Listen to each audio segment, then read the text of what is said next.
Divorce. Divorce is the legal process of ending a marriage. Simply, it's a married couple separating from each other. And a lot of the time, it can be good for the couple. They can finally go find who they truly want to be with, or they can do the things that they want to do. But a lot of the time, married couples usually have children. And for them, it might not be as good or happy as they'd like their family to be. And that's the case we look at in Season 14, Episode 2, The Amazing Rudy, where Rudy has to go to a family dinner with his mother and father who have recently just separated, and with their new significant others. We see how Rudy deals with the divorce and truly see how terrible it could be to go through something like this at such a young age. And at the end, we see how he heals from something like this, but first, let's follow the story. Rudy wakes up at his dad's condo and looks over at his fish plushie Pancake and jokingly asks if he woke him up. He admits he didn't sleep very well, and that's because it's Saturday morning, which means tonight is Saturday night, family dinner night. Rudy feels nervous and a little stressed about it because it's his first time his parents and their new partners will all be eating together. Now, a couple things already from this small scene. As a 9-year-old 4th grader, I could kinda see how he's speaking to his fish plushie, but it also seems like a way to cope or just someone to talk to. Now, that might be a reach, but it's definitely something kids go through. According to Ogborn law, 4 common ways kids go through divorce is 1. Acting out at school, 2. Giving preference to one parent, 3. Rebelling, and 4th, creating imaginary friends. Imaginary friends can be a big help for kids going through a divorce because it gives them someone to talk to when they feel alone or confused. Kids can even share their feelings, worries, or even anger with their imaginary friend without fear of judgment. Having an imaginary friend also provides a sense of comfort and stability, especially when their family life feels unpredictable or different. I mean, listen, I'm a child of divorce, and even I had imaginary friends. Except those imaginary friends tended to lead me into the garage. That's for another time. Let's get on with the episode. Rudy's dad called out, letting him know breakfast was ready. His dad joked, "I made something pretty excellent for us," explaining that it was eggs and laughing at his own pun. As they ate, Rudy's dad shared that he looked up the menu for the restaurant they'd be going to later. He mentioned the breadsticks and dipping sauces, trying to hype up the evening. And Rudy responded politely, saying it sounded great, and his dad asked if he was excited about it, and Rudy just nodded, saying very jazzed, even though he didn't seem as enthusiastic. Rudy's dad then mentioned his plans for the day, getting the car wash and exchanging a shirt at the mall. He asked Rudy if he wanted to come along, and Rudy agreed. His dad flexed his arm and joked about building muscle from a pull-up bar he had installed, though he admitted someone else installed it for him. Rudy asked if they could stop by the magic store before going into the mall, explaining he wanted to get a new trick for the dinner later. His dad was fully supportive about it, calling Rudy's magic the main event of the family dinners, and praising him for how well he performed. Their conversation ended with a goofy attempt at a fist bump and high-five combo, showing the playful and lighthearted bond they shared, even in the midst of a family dynamic that was changing.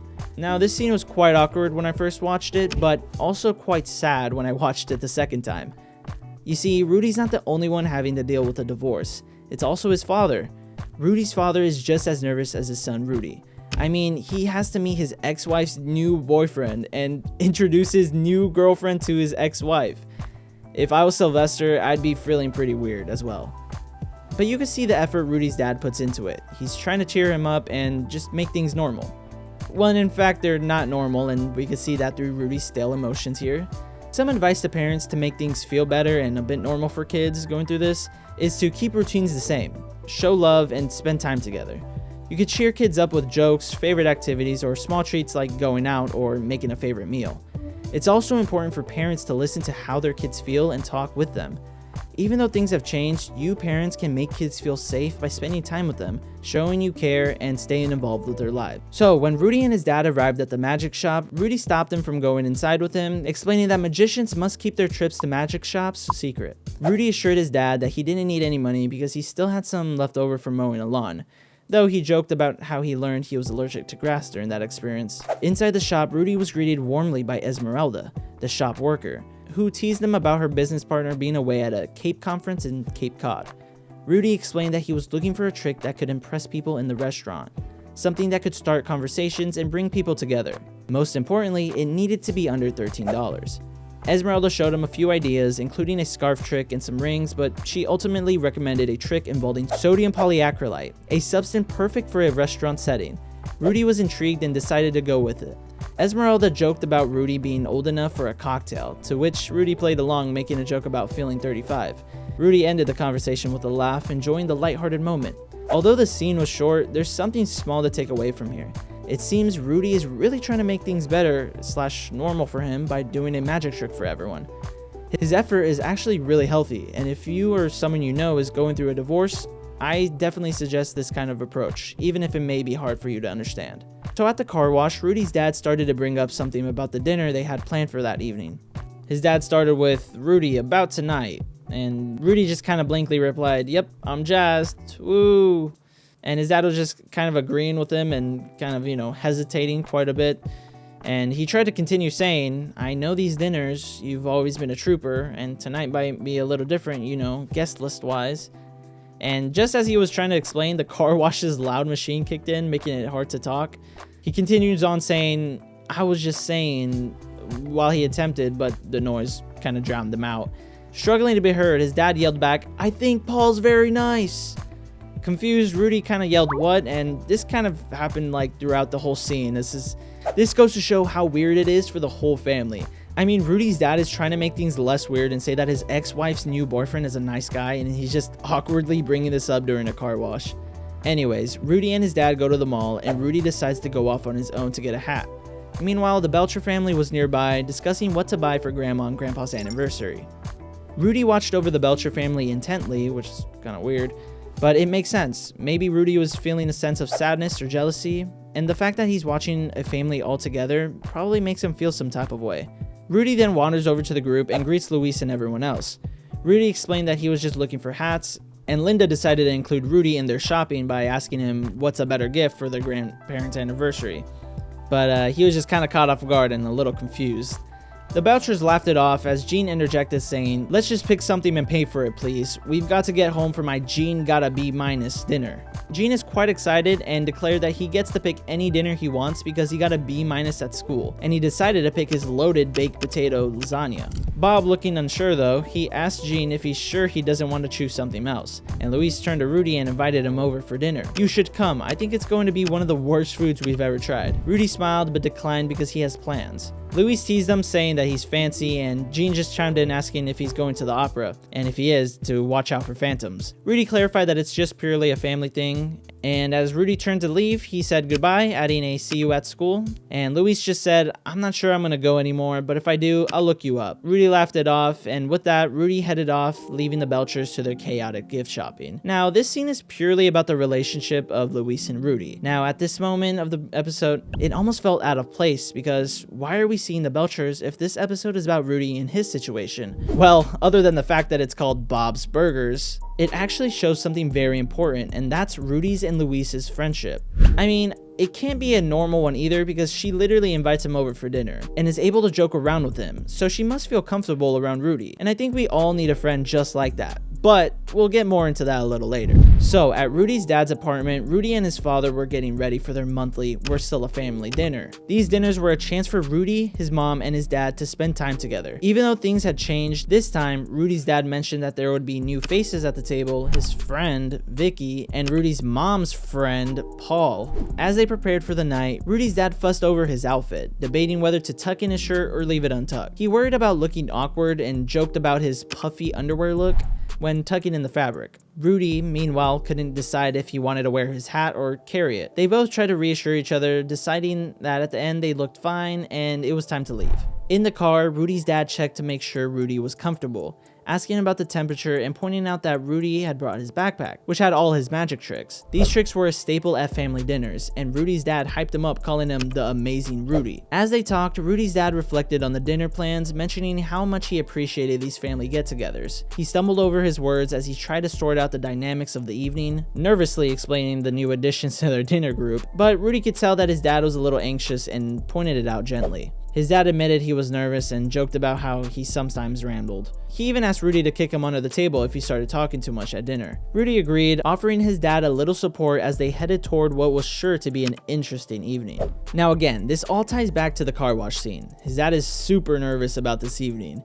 He just keeps checking in with Rudy, trying to make things less weird, but at the end of the day, it's also weird for Sylvester, Rudy's dad. I mean, like I said, he's meeting his ex-wife's boyfriend and having dinner with his kid along with his new girlfriend. This whole thing is just a bit awkward at first, but things get a lot more emotional during dinner. Rudy and his parents, along with Vicky and Paul, gathered at the restaurant for their family dinner. Rudy's dad suggested getting drinks at the bar, but the group struggled to decide. Paul offered to get drinks for everyone, but Rudy's dad quickly got flustered, overthinking his drink choice before deciding he actually didn't need one at all. And I actually want to point out a quick dynamic from Rudy's mom and dad. You see, Rudy's dad suggested to get drinks, but his ex-wife immediately said, "Oh, it looks kind of crowded." This is a short interaction that actually weighs heavy. Again, this might be reaching, but the show's writers definitely understand the dynamics of separation and divorce. What happened is that Rudy's dad suggested one thing and she shut it down. Let me explain a bit more. When parents are divorced or separated, they might not always agree on things. One person might suggest an idea, but the other might say no or suggest something different. It shows that they might still have a hard time working together, even on simple decisions. And it shows that it was probably one of the main factors they separated in the first place. Alright, back to the scene. When the hostess called their party, Rudy's dad tried to make a joke about the TV show Party of Five, only to realize the hostess was too young to recognize the reference.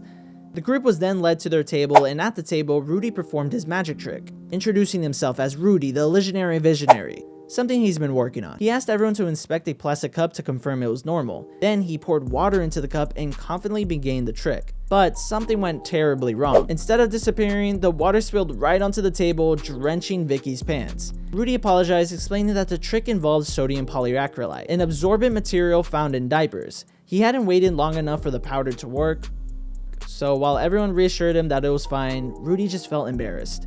His dad tried to encourage him that he'll try the trick again later, but Rudy only had one packet of the powder. Feeling defeated, Rudy excused himself to the bathroom, but he actually just left the restaurant, where he cried softly, overwhelmed by how things had gone wrong. Now, this was a pretty emotional scene. I mean, so many emotions was already running through the whole table.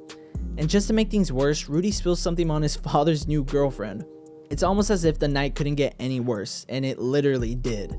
But again, we see the dynamic of Rudy's parents. When the waiter comes around and asks if they need anything, Rudy's father replies to him that everything is fine and they don't need anything. But Rudy's mother replies to the waiter saying that they might need some napkins. Again, it might be a reach, but I've seen it firsthand and they are both not on the same page. But going back to the episode, it gets a lot better for Rudy and how he feels about all of this. After Rudy left the restaurant, Rudy made his way to Bob's Burgers. The Belcher family was in the middle of cleaning the restaurant and Gene was busy saying goodnight to all the ketchup bottles. When Rudy arrived, the Belchers welcomed him warmly. And at first, Rudy explained that he didn't end up going to the dinner he had planned. And so the Belchers invited him in to eat Gene's wonderful loaded baked potato lasagna. But after pressure from the family, he explained that dinner with his mom and dad and their partners had been quite awkward. Rudy had tried a magic trick, but it went wrong, spilling water everywhere. Feeling embarrassed, he ran out and ended up at the Belcher's place. So Linda decides to call Rudy's parents just to let him know that he's safe and that Bob will drive Rudy back to the restaurant so his family wouldn't worry. Rudy admitted that he had technically run away after the dinner disaster, but Bob and Linda reassured him that everything would be okay. But then Louise offers that she walks Rudy back to the restaurant herself. And although Bob and Linda are kind of hesitant about it, they decide to let her go with him, offering to keep him company and protect him with her brass knuckles, which Bob was kind of iffy about. As they left, Louise promised to help Rudy improve his magic tricks, even volunteering to be his assistant. The scene ended with Rudy and Louise rejoining Rudy's family at the restaurant, ready to make the best of the rest of the evening. Now, this is a very beautiful ending. Rudy is now less nervous to eat dinner with his family because his friend Louise is there to accompany him, which makes things less scary for Rudy and makes him feel better about everything in general. Having a good friend can make a big difference when your parents are going through a divorce or when you're dealing with tough moments, like a family dinner with both of them and their partners. Friends can listen, make you laugh, and help you feel less alone during awkward or emotional times. They could also be a source of support and distraction, just like Louise was for Rudy. Whether it's sharing a meal, talking about your feelings, or just hanging out, having a trusted friend by your side can make difficult situations feel manageable and less overwhelming.